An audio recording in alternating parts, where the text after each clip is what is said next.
The laughter around the dinner table stopped the moment I pulled out my phone. Brittany, my brother-in-law's new girlfriend who had been mocking me for the past 20 minutes, suddenly went very quiet. My father-in-law, who had just told me to stop making his family look bad, was staring at my screen with his mouth open. My wife Amanda's hand froze halfway to her wine glass. And Derek, my brother-in-law, who had been encouraging his girlfriend's attacks all evening, looked like he had just swallowed something rotten. My name is Ryan Mitchell. I am 36 years old, and until that Saturday dinner at my in-laws' house, I thought I had married into a decent family. I had been with Amanda for 8 years, married for 5, and I had spent those years bending over backward to fit into the Wellington family dynamic. They were Silicon Valley old tech money, the kind of people who made their fortune in the 80s and 90s and never let you forget they came from something better than wherever you crawled out of. I came from a working-class neighborhood in San Jose where my dad drove trucks and my mom worked as a cashier at Safeway. But I had built something. I started my own supply chain optimization consulting firm at 28, grew it into a multi-million-dollar operation by 32, and now employed 47 people across 3 offices. The Wellingtons knew this, but they never acknowledged it. To them, I was still the kid from the wrong side of San Jose who got lucky. The dinner started normally enough. Amanda and I arrived at her parents' house in Palo Alto at 6 in the evening, just like we did every other Saturday.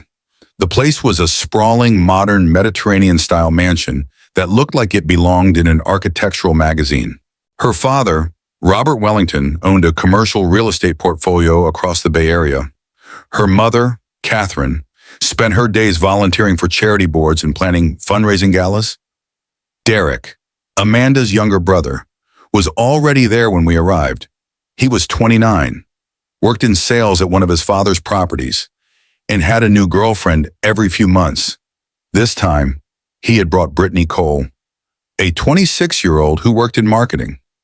According to the introduction Catherine gave when we walked into the dining room, Brittany was attractive in that polished way some women spend hours achieving.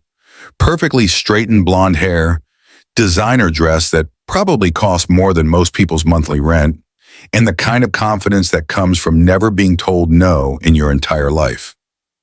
Ryan, Catherine said, as we took our seats. Brittany works for Sterling and Hayes.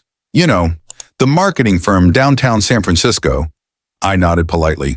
Nice to meet you, Brittany. She smiled, but it did not reach her eyes. You too. Derek has told me so much about his family. The first 20 minutes of dinner passed with the usual Wellington family conversation. Robert talked about property values and rental income. Catherine discussed the upcoming charity auction she was organizing. Derek bragged about some big lease he had closed that week. Amanda talked about her work as an interior designer. Nobody asked me about my business. That was normal. The Wellingtons had a way of making you feel like you were not quite worth their attention unless you were serving them in some way. Then Brittany started. So Ryan, she said, cutting into her salmon with precise movements. Amanda mentioned you run some kind of consulting business. I do, I said.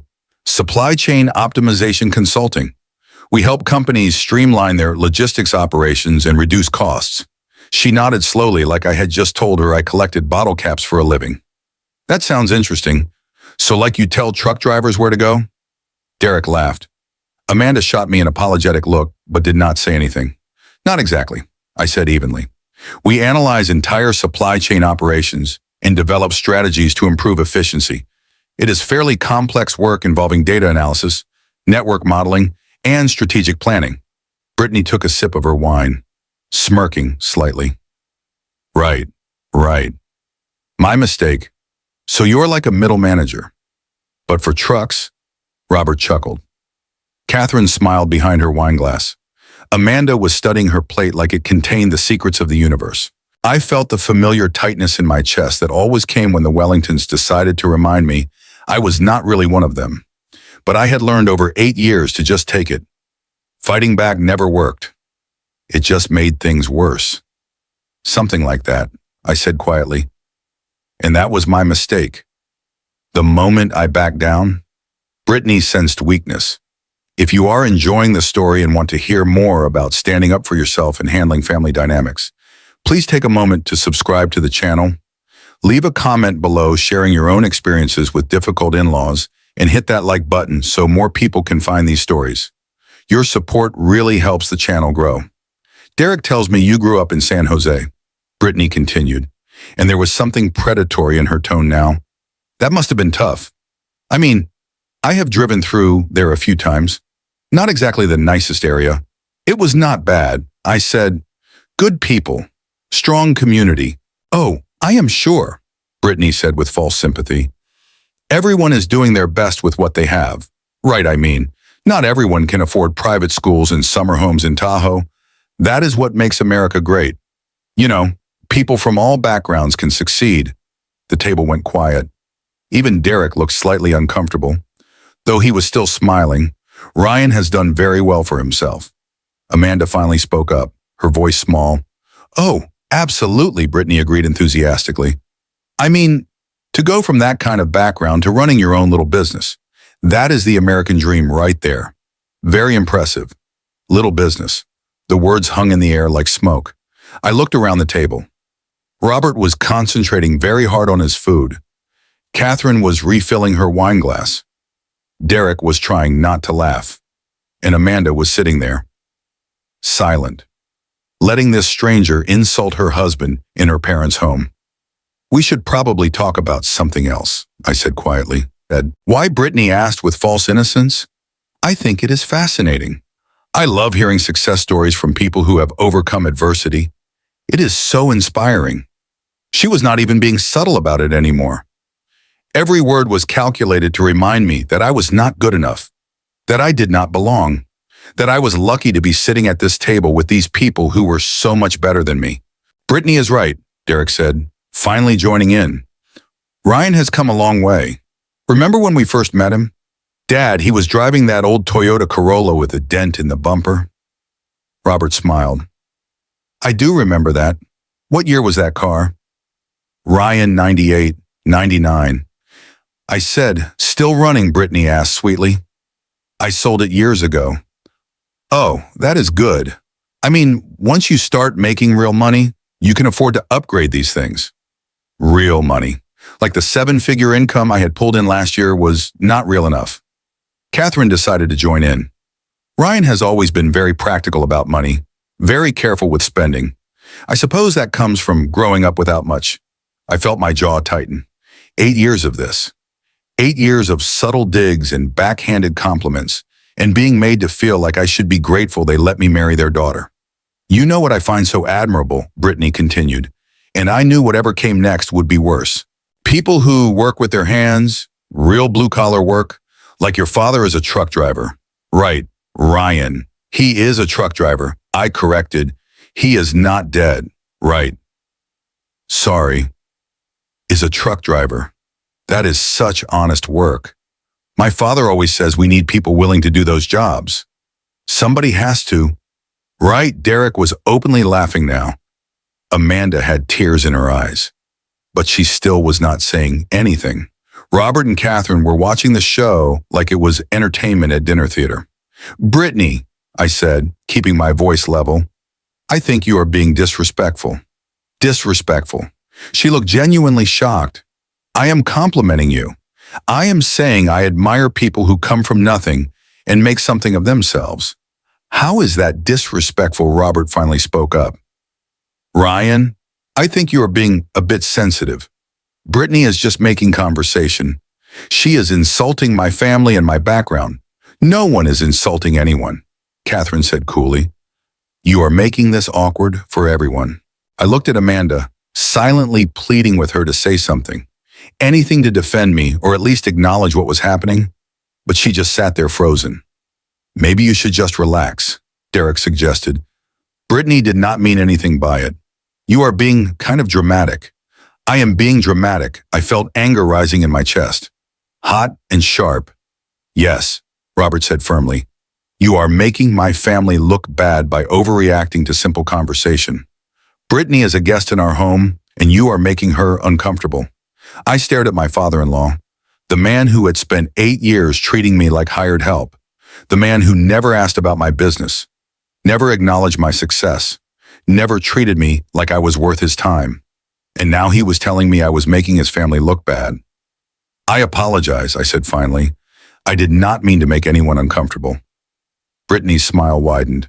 No worries. I totally understand. Sometimes people get defensive about their backgrounds. It is natural. The conversation moved on. Brittany started talking about her work at Sterling and Hayes, about the big clients they worked with, about the important campaigns she was involved in. Derek hung on every word. Catherine asked interested questions. Robert nodded approvingly. And something in me shifted. I pulled out my phone under the table and started searching. Sterling and Hayes Marketing, found their website, pulled up their client list, checked their recent press releases. Then I searched Brittany's name, found her LinkedIn profile, cross-referenced it with the company directory. Brittany, I said, interrupting her story about some campaign she had worked on. How long have you been with Sterling and Hayes? About 8 months, she said proudly. I started as a senior marketing associate, but I am already being considered for an account manager position. That is impressive. I said, and you said you work with their major clients. I do. I mean, I am part of the team that handles them. It is very collaborative work. Which clients specifically? She hesitated for just a moment. Well, I cannot reveal client names because of confidentiality agreements. But trust me, they are major brands. I nodded slowly. Right. Confidentiality. That makes sense. Why do you ask? Derek said, suddenly defensive. Just curious about Brittany's work since she was so interested in mine earlier. Brittany's smile had frozen slightly. It is fine. Derek, Ryan is just making conversation. You know, I continued, setting my phone on the table. It is funny you mentioned Sterling and Hayes. I actually have some connection to that firm. The temperature in the room dropped noticeably. Really, Brittany's voice was careful now. Yeah, see, about 6 months ago, my company was looking to rebrand. We needed a marketing firm that understood business-to-business supply chain consulting. We put out requests for proposals to several agencies in the area. I picked up my phone and pulled up my email. Sterling and Hayes was one of them.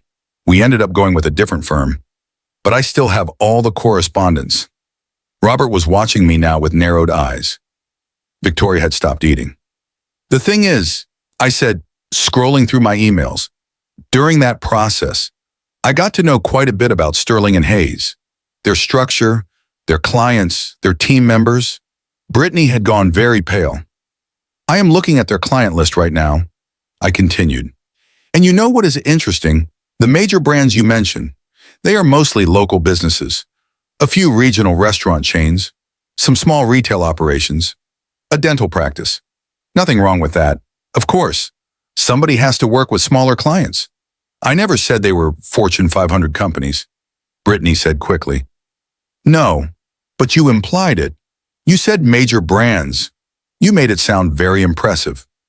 I looked at Derek, and that account manager position she mentioned, that is not exactly accurate either. See, I have a friend who works at Sterling and Hayes, Eric Martinez. He is a creative director there. I pulled up my text thread with Eric and showed it to the table. I texted him just now while Brittany was talking. Asked him if they have anyone named Brittany Cole working there. The silence was absolute. He says they do have a Brittany Cole, but she is not a senior marketing associate. She is a junior coordinator, entry-level position. She answers phones, schedules meetings, and occasionally helps prepare presentation materials. Brittany's face had gone from pale to bright red.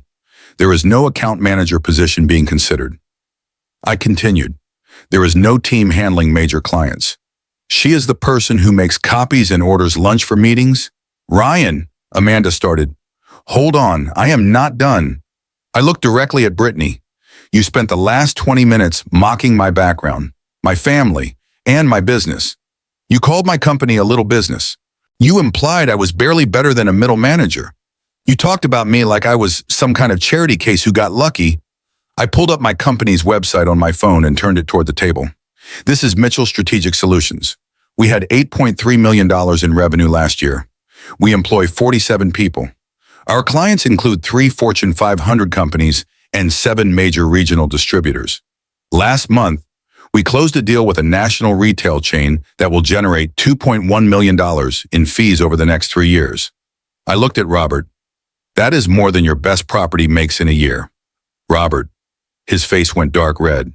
And Brittany, I continued, while you were sitting there making fun of my father for being a truck driver and my mother for working at a grocery store, you failed to mention that you are barely making $42,000 a year answering phones.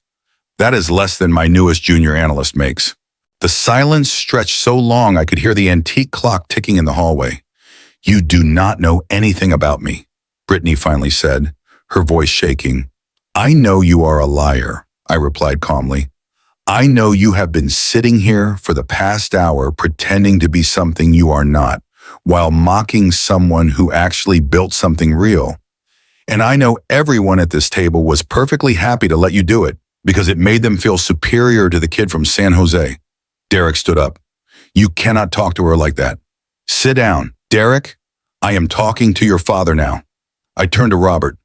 You told me I was making your family look bad. You told me to stop overreacting. You sat there and let a stranger insult me, insult my parents, insult everything I have built. And you did nothing. Worse than nothing, you joined in. Ryan, I think you should leave, Catherine said coldly.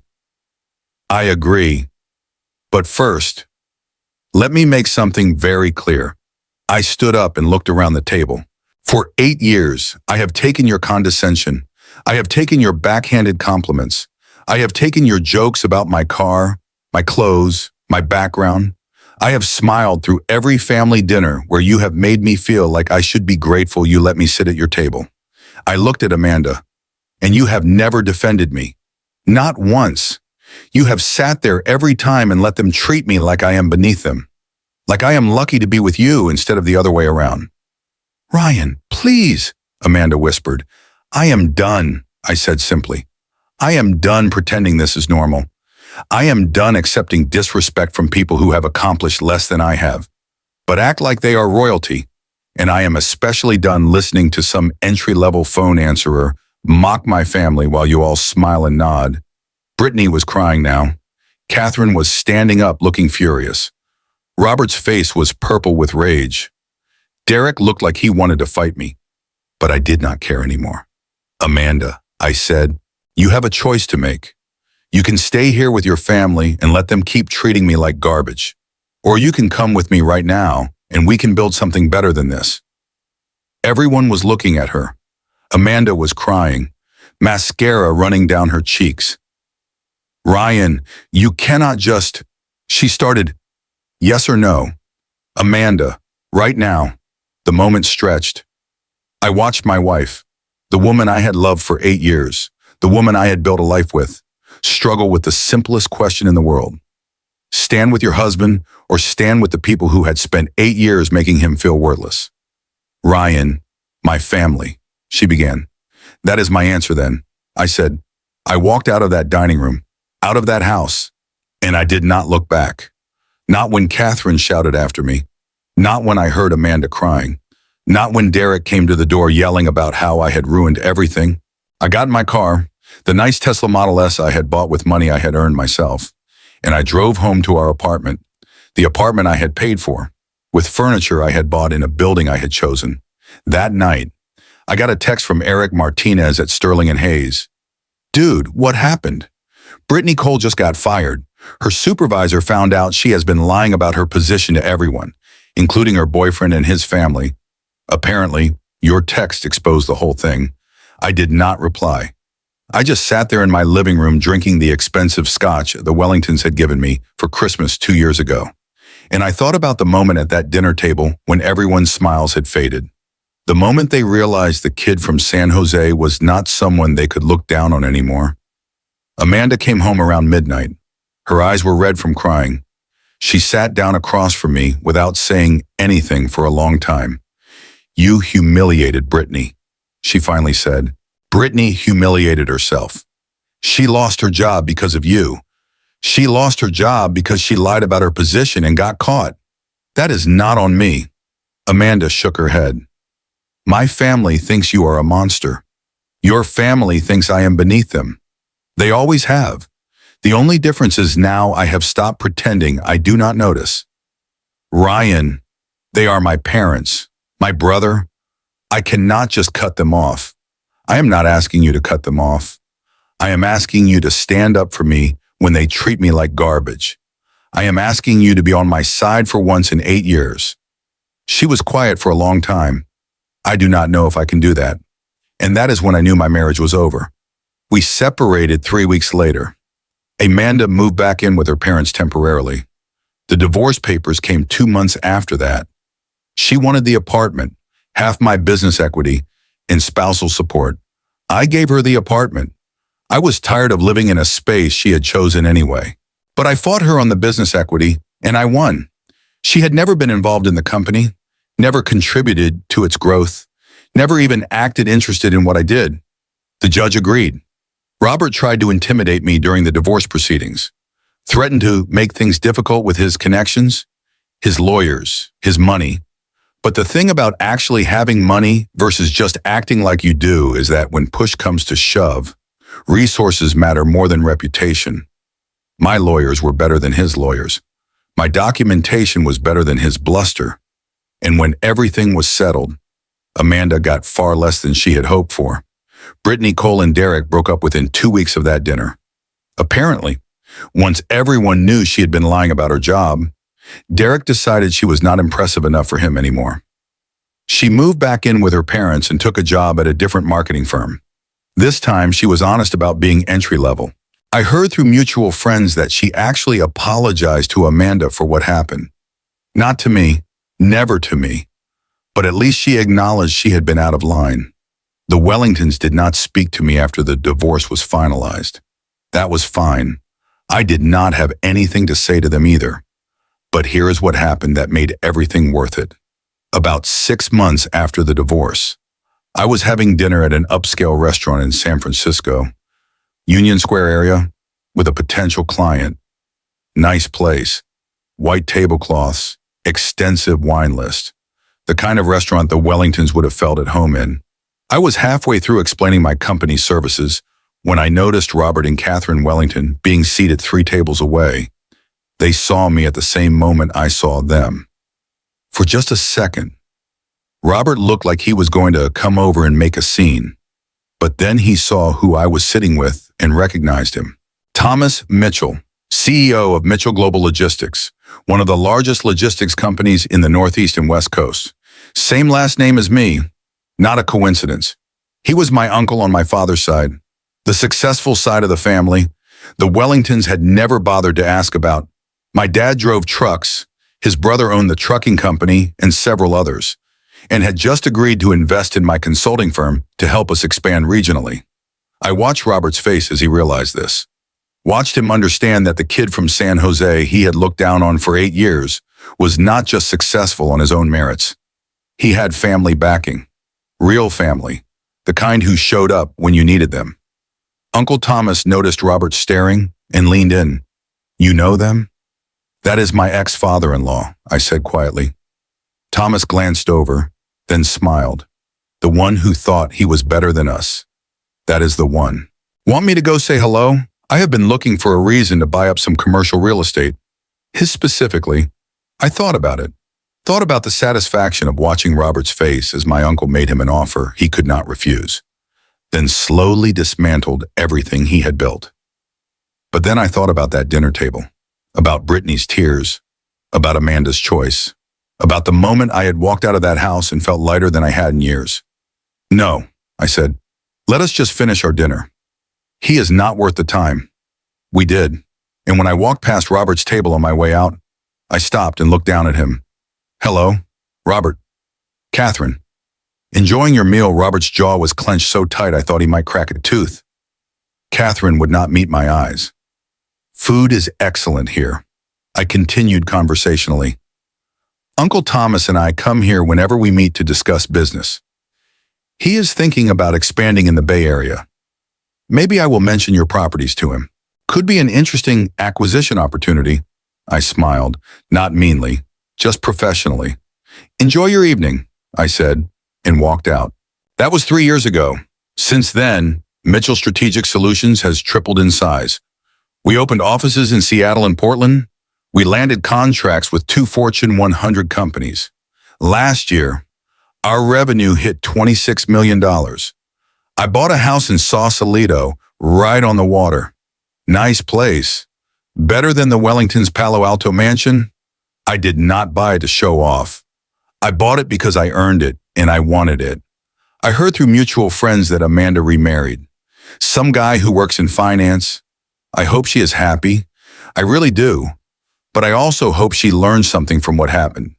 I hope she learned that standing by and watching someone you love get disrespected is not loyalty to your family. It is betrayal of your marriage. I hope she learned that background does not determine worth, that where someone came from matters less than where they are going. And I hope she learned that sometimes the person everyone thinks is lucky to be at the table is actually the most valuable person there.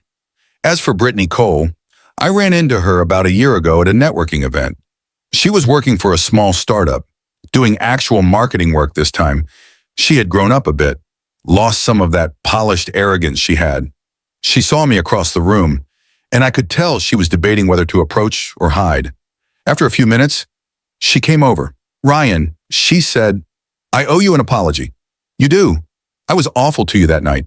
I was trying to impress Derek and his family, and I went way too far. I am sorry."